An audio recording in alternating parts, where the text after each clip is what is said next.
News. I'm Sean Kinney and welcome to Global Joe. We're going to take you around the world of ICT and telecom news this morning. Happy Friday, Sean. You too, Joey.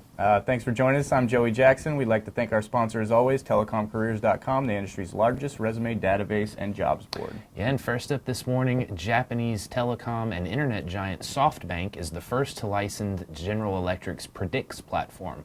Predix supports industrial web applications. This partnership brings Predix to a new market and a new industry. GE expects the deal will drive predictive services revenue past the $1 billion mark. And on SoftBank's side, they plan to develop targeted apps for industries like shipping and manufacturing. Big news from Vodafone today. The company has extended 4G roaming to cover 40 countries. Vodafone announced 23 new countries will be added to LTE roaming a few months ago, but today they're adding 17 new countries to that list. Japan, Mexico, and Saudi Arabia are just a few of the 17. So there's some big countries they're adding. Vodafone lets customers use their voice, text, and data plans for a daily fee while traveling abroad. Oh, that'll be convenient for a lot of the business travelers particularly. Yeah, for sure. We've got some big investment news this morning. Qualcomm is throwing in $40 million to some Chinese firms working on mobile technology. The funds are going to Seven Inson, an eye-tracking solutions provider, Chukong Technologies, which is a mobile entertainment platform provider, and Inplug, which focuses on NFV connected devices in the home. They also do a little work with voice recognition and processing technology. Qualcomm made headlines a few days ago after announcing that they're laying off 600 employees around the world. And on my beat, Big Data, Accenture is teaming up with wireless service provider Wire and Wireless Co. to provide free Wi-Fi to tourists in Japan. Accenture will use its advanced analytics approach around the Wi-Fi intelligent platform to utilize the Ideal Insight platform to analyze tourist geolocation data. Yeah, I've seen some of these sort of free consumer Wi-Fi spots where it's kind of contained in the license agreement that you click yes on, but probably don't read that they're going to harvest your data and resell it. But yeah, it's a big part of the industry. That's most apps too. So, I'm beyond being scared about it. You got to expect it when you're downloading any app, really. And you know, it's nice to be back in our offices here, but we had a great week doing Global Joe and Mobile Midday down from the IEEE GlobeCom show, which is also here in Austin, Texas. Got a lot of great news and content from the show.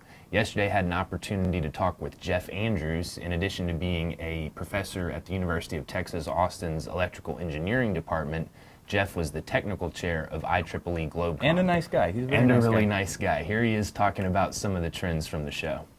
Well, I mean, this is the biggest conference on wireless research that and communications research that happens each year. So it pretty much runs the whole gamut, from cloud computing to security to new apps to particularly network and mobile phone enhancements. A lot about 5G, of course, because since 5G encompasses almost all those things. Internet of Things, really big focus point this year. People are very interested about how we get 50 billion devices connected to the network over the next 10 years. Devices of all shapes and sizes that have vastly different requirements. Connected cars. No, it's really quite exciting. I mean, a great number of things going on, and it's even though it's a mature industry, still rapidly evolving one. All right, that was Professor Jeff Andrews. We always enjoy talking to him, and for the rest of that interview, you can pull that up on the RCR Wireless News YouTube channel. And RCR has reporters all over the globe, and our Roberto Prescott, who is based in Brazil, had the chance to speak with the CEO of TIM Wireless. TIM has made headlines yesterday after news broke that Oi, Telefonica, and Claro were planning to make a bid for the carrier. You can check out her report over on rcrwireless.com. Yeah, Roberta always does a lot of good stuff out of the LATAM region. And now for a little industry analysis, market research firm Infonetics is reporting that C-RAN architecture is going to be the default architecture for the coming 5G.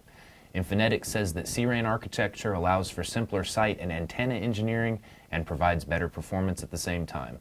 The global C-RAN equipment market is poised to top $10 billion annually by 2018. So we have a default architecture now for 5G. That's kind of big, right? I mean, we're moving into kind of getting some standards set. Yeah, and we've been mentioning IEEE GlobeCom a lot this week, but Joey, you had a chance to talk with some folks from National Instruments about what some of the standardization of 5G is going to look like. Yeah, they were testing out GFDM, which is kind of a wave that they're trying to cut off some of the interference with, because the standard for 4G is OFDM, which still has some interference, which leads to some latency and stuff like that. So yeah, I mean, it sounds like we're working some of the kinks out. And he also said that there was five different technologies competing to kind of get that standard, but he said he called it an arms race, basically. But he said that the future is them kind of teaming up and technologies merging with one another. So, it'll be interesting to see. I'm glad they're getting to work with the sort of prototyping expected in 2018 and the commercial deployment in 2020. So they got a lot of ground to cover, not much time. But for the full interview that you did, they can check that out on YouTube. I also got to talk to Dr. James Trichard, and he explained to me a new product that National Instruments has out that lets engineers prototype 5G computer platforms. So a lot of good stuff up on the YouTube channel. A lot of testing going on there. More industry analysis. This from International Data Corporation talking about big data analytics. The company predicts that by 2018, enabling end-user self-service will become an enterprise requirement. IBC predicts that spending on cloud-based data analytics will grow 3 times faster than spending for on-premise solutions.